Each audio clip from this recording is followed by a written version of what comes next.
warahmatullahi wabarakatuh. Halo semuanya, perkenalkan nama aku dari kelas nomor 5 mahasiswa aku. Dan aku dari tadi. Baik, di sini saya akan mempersembahkan video presentasi yang berjudul Kurikulum Pendidikan Islam dan Tantangan Modern dengan mata kuliah Ilmu Pendidikan Islam. Kurikulum Pendidikan Islam dan Tantangan Modern. Apa sih yang dimaksud dengan kurikulum pendidikan Islam dan tantangan modern? Kurikulum pendidikan Islam adalah rancangan pembelajaran yang berlandaskan Al-Quran dan Hadis untuk membentuk peserta didik yang beriman, berakhlak, dan mampu menghadapi kehidupan dunia dan akhirat.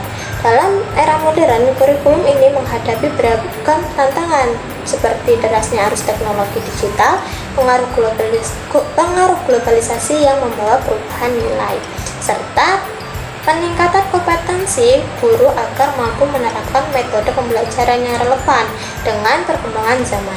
Maksudnya yaitu kurikulum pendidikan Islam membentuk peserta didik yang beriman dan berakhlak. Namun di era modern ini menghadapi beberapa tantangan seperti teknologi, globalisasi, dan tuntutan peningkatan kompetensi guru agar mampu menerapkan metode pembelajaran yang relevan. Oke, selanjutnya kita masuk pada materi yang pertama, yaitu ada pengertian pendidikan Islam. Pasti kalian familiar dengan kata pendidikan Islam. Jadi, apa sih yang dimaksud dengan pendidikan Islam? Pendidikan Islam adalah pengalihan pengetahuan dan nilai-nilai Islam kepada peserta didik melalui pengajaran, pembiasaan, bimbingan, dan pengawasan untuk mencapai keselarasan hidup di dunia dan di akhirat. Pendidikan Islam juga memiliki 3 istilah utama. Yang pertama yaitu tarbiyah. Apa sih yang dimaksud dengan tarbiyah? Tarbiyah adalah berasal dari kata rabbah yang artinya memelihara atau proses pembinaan. Tujuan tarbiyah ini yaitu untuk melahirkan insan kamil. Lalu yang kedua ada ta'dib. Ta'dib berasal dari kata aduba yang artinya adab atau pendidikan untuk membentuk akhlak yang mulia. Lalu yang terakhir yaitu ada taklim. Taklim berasal dari kata a'lama yang artinya mengajarkan atau proses transfer ilmu pengetahuan.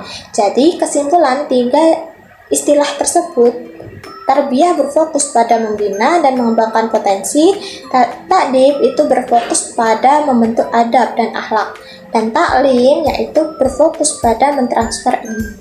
Lalu materi yang selanjutnya adalah tujuan pendidikan Islam menurut para ahli. Tujuan pendidikan Islam menurut para ahli yaitu ada 3. Yang pertama ada Nu'aqib al-Atas. Nu'aqib al-Atas mengungkapkan bahwa tujuan pendidikan yang penting harus diambil dari pandangan hidup atau philosophy of life. Jika pandangan hidup itu Islam, maka tujuannya adalah membentuk manusia sempurna atau insan kamil. Lalu yang kedua ada Abdurrahman Abdullah. Abdurrahman Abdullah mengungkapkan bahwa tujuan pokok pendidikan Islam mencakup tujuan jasmani, rohani, dan tujuan mental. Lalu yang terakhir yaitu ada Ahmad Fuad al-Ahnawi. Ahmad Fuad al-Ahnawi itu mengungkapkan bahwa pendidikan Islam adalah perpaduan yang menyatu antara pendidikan jiwa, membersihkan ruh, mencerdaskan akal, dan menguatkan jasmani. Materi yang selanjutnya yaitu ada pembentukan karakter Islam. Pembentukan karakter Islam ini melibatkan beberapa metode kunci seperti keteladanan, pembiasaan, pendidikan, nasihat, serta lingkungan yang positif. Pembentukan karakter dalam Islam ini juga memiliki beberapa metode. Yang pertama yaitu keteladanan. Pada metode ini menjelaskan bahwa manusia cenderung meniru dan mengikuti perilaku orang-orang di sekitarnya. Maksudnya yaitu ketika kita menjadi seorang pendidik ingin membentuk karakter atau memberikan contoh yang baik terhadap peserta didik, itu tidak hanya melalui ucapan saja, tetapi juga harus memberikan contoh yang nyata agar peserta didik itu sendiri bisa meniru dan mengikuti apa yang telah kita contohkan. Lalu yang kedua yaitu ada pembiasaan. Metode ini menjelaskan bahwa karakter terbentuk melalui pengulangan tindakan yang konsisten hingga menjadi kebiasaan yang melekat. Maksudnya yaitu Jika seorang pendidik ingin membentuk karakter atau memberikan contoh yang baik terhadap peserta didik, itu tidak hanya memberikan contohnya saja, tetapi juga harus membiasakan agar peserta didik itu menjadi kebiasaan dalam melakukan perbuatan yang baik. Dan yang terakhir yaitu ada nasihat dan motivasi. Metode ini dilakukan dengan memberi nasihat, peringatan, atau dorongan agar seseorang mau berperilaku sesuai ajaran Islam. Maksudnya yaitu guru atau pendidik juga harus memberikan nasihat dan motivasi yang baik agar membentuk peserta didik menuju akhlak yang benar. Materi yang selanjutnya yaitu ada tantangan pendidikan Islam di era modern. Pendidikan Islam saat ini berada di persimpangan antara tradisi dan modernitas dan harus beradaptasi dengan kemajuan teknologi dan globalisasi.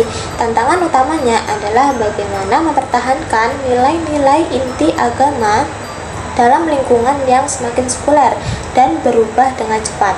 Namun, tantangan ini juga memberikan peluang untuk memanfaatkan teknologi sebagai alat memperluas dan meningkatkan pemahaman Islam. Maksudnya yaitu pendidikan Islam menghadapi tantangan dalam menjaga nilai-nilai agama di tengah arus modern, teknologi, dan globalisasi. Namun, situasi ini juga menjadi peluang untuk memanfaatkan teknologi dalam memperkuat pemahaman Islam. Dan materi yang terakhir yaitu ada solusi atau implementasi pendidikan Islam. Solusi atau implementasi pendidikan Islam yang pertama yaitu ada penguatan akhlak dan nilai moral, seperti mengajarkan akhlak mulia, contohnya jujur, amanah, sopan santun, dan saling menghormati. Lalu yang kedua yaitu ada pembiasaan ibadah, seperti membiasakan sholat tepat waktu di rumah maupun di sekolah. Dan yang terakhir yaitu ada pendidikan karakter Islami, seperti latihan amanah melalui tugas-tugas kecil. Jadi kesimpulannya yaitu pendidikan Islam adalah proses menanamkan ilmu dan nilai-nilai Islam untuk membentuk manusia yang baik, berakhlak mulia dan seimbang, mulai dari jasmani dan rohani.